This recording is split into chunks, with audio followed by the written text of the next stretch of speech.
Right.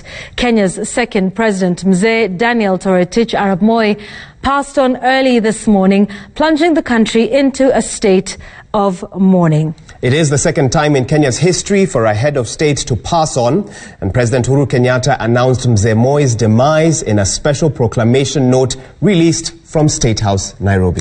Mzee Moi will be accorded a state funeral with full military honors, and a top-level committee led by Head of Public Service Joseph Kinyua will take charge of the sendoff program, even as the nation mourns its leader from 1978 to 2002.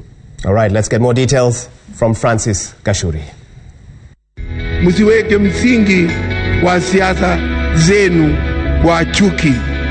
After 3 months of ill health associated with old age and top-range medical care under a team of doctors led by his personal physician for years, David Silverstein, Mzee Toroitich Arap Moi lost the battle at exactly 5:20 a.m. The nation waking up to the news of his demise, close family members and relatives, as well as senior government officials converging at Nairobi Hospital as soon as information of Mzee Moi's passing on was confirmed. But news of Mzee Moi's death would not be broken to the nation like any other. Elaborate state and military protocol had to be observed, as is the routine when a sitting or retired president passes on. Only President Uhuru Kenyatta, who was airborne heading to USA for the annual prayer breakfast, could break the news. Sources at State House Nairobi disclosing that Kenyatta, who had left the country at 1 a.m., was informed about Moi's demise and instructed his office to craft a presidential proclamation note. That note directing the nation to observe a period of national mourning until Moi is buried in a state funeral with appropriate civilian and full military honors. Kenyatta also directing that the national flag be flown at half-mast in the country and in all embassies across the globe. He passed away peacefully. I was by his side, and as a family we've accepted, and mine is just to give my heartfelt gratitude to all Kenyans and non-Kenyans for the prayers and thoughts that have been given to Mzee and to our family. I don't want to delve into what caused his death. You all know, or at least we are made to believe, that Mzee was born in 1924. But I would assume, and we all Kenyans, maybe Mzee was even most likely more than the 95 years that we know. So it is not really with sadness. It is more of us celebrating his life and his achievements and the service that he gave to this country. Moi's body was then moved from Nairobi Hospital, where he passed on, and driven to Lee Funeral Home, where close family members and political associates received it for processing and preservation. Among those present were Moi's political students and children who had fond memories of their mentor. Rais Moi Mustafu alikuwa na angalia sana yale ambayo namletea ama yale ambayo nafanya. Kwa kimombo wanasema stickler for detail. Nitamkumbuka forever. Kwanza aliniteua nikiwa kijana mdogo wakili kwenda bunge 1993. Hiyo ni jambo siwezi sahau, kwa sababu ndiyo aliniingiza kwa siasa.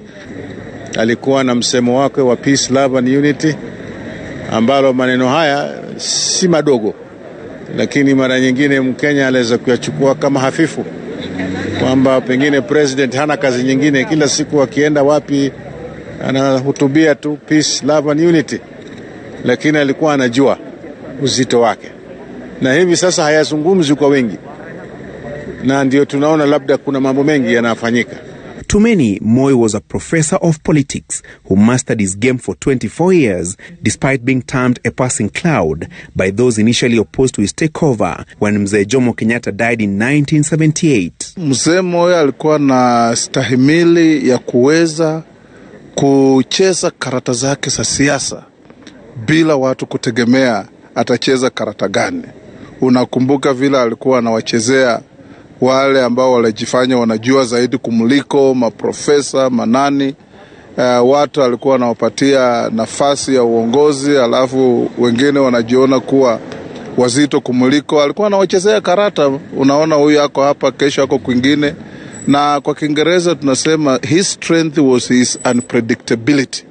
Na hiyo ndio watu wanamuita professor wa siasa.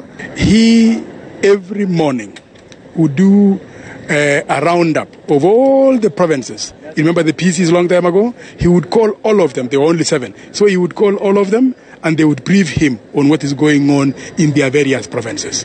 When he comes to the office, he would call in the security team, who would also then brief him on what's going on. So he was a man who had things at the tip of his fingers. But to Moi's critics, he was a dictator who ruled the country with an iron fist, an abuser of human rights, with a penchant for detaining without trial those who questioned his style of leadership. And let me tell you, to be a leader or a president, you must be respected and also be feared. Because if you are not feared, people will sit on you. So Moi had that combination. He was a good leader, he was respected, and he was not feared. Because you see, you don't expect people just to play around with you and you are the head of state. You cannot control people unless they fear you. Alikuwa mkali, lakini ukali wake ilikuwa ni wa kweli. Kwa maana unajua sasa, unaona hata watu watukana president tu. Ni nchi gani ya Afrika ambayo watu wanatukana waongozi? Kama mtu akishachaguliwa, hata kama ni kijana amekuwa mzee, kwa watu wa Afrika hatuwezi kutukana president. Kwa hivyo Moi alikuwa sawa kuweka nchi hii iwe na nidhamu, na pia tuangalie mambo ya nini yetu ya kuishi kama Waafrika. Wengi wanasema labda alikuwa dikteta, lakini lazima ukiwa rais wa nchi iwe na kiwango ya dictatorship ndani yake, kwa sababu unaona sasa siku hizi, kwa sababu ya katiba mpya, matusi mingi, siasa ya kutukanana, siasa mbaya. Yeye ambaye alisema siasa mbaya, maisha mbaya. Siasa mbaya, maisha mbaya.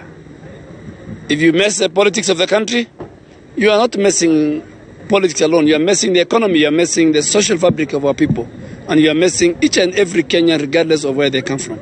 So if we fix the politics, if we fix leadership, then Kenya will be fixed. So siasa mbaya, maisha mbaya. I remember Mzee Moi for that. Alafu mambo ya nation ikiwa mengi, Zibora atatuita. Tutaingia State House asubuhi saa 12 na kila mtu mkoa kwa mkoa. So we had a lot of information. What we see now is a blockage of women reaching the hand of state. Na unajua kitabu ya Esther inasema rais ndio wa mwisho kujua maneno ile inaendelea. So hiyo was not there wakati ya Moi. We had a free way to go and explain to the president. Tunamwambia zile shinda ziko. Na wamama kama custodian of the family, he knew that mpaka fisi ya watoto Mzee Moi alifumlea. For now, a national committee that will coordinate Mzee Moi's final journey, led by Head of Public Service Joseph Kinyua, is at work. It comprises, among others, Chief of Defense Forces General Samson Mwadede, Interior Affairs Cabinet Secretary Dr. Fred Matiang'i, and his Principal Secretary Dr. Karanja Kibicho. At 96 years, Mzee Daniel Toroitich Arap Moi has signed off, and his green presidential standard folded up. It is the second time in Kenya's history that the country is mourning the passing on of a president. President Daniel Arap Moi, the second president of the Republic of Kenya, was many things to many people. And as the country prepares for the national send-off, possibly next week, the country continues to mourn. Francis Gashuri, Citizen TV, at the Lee Funeral Home, Nairobi.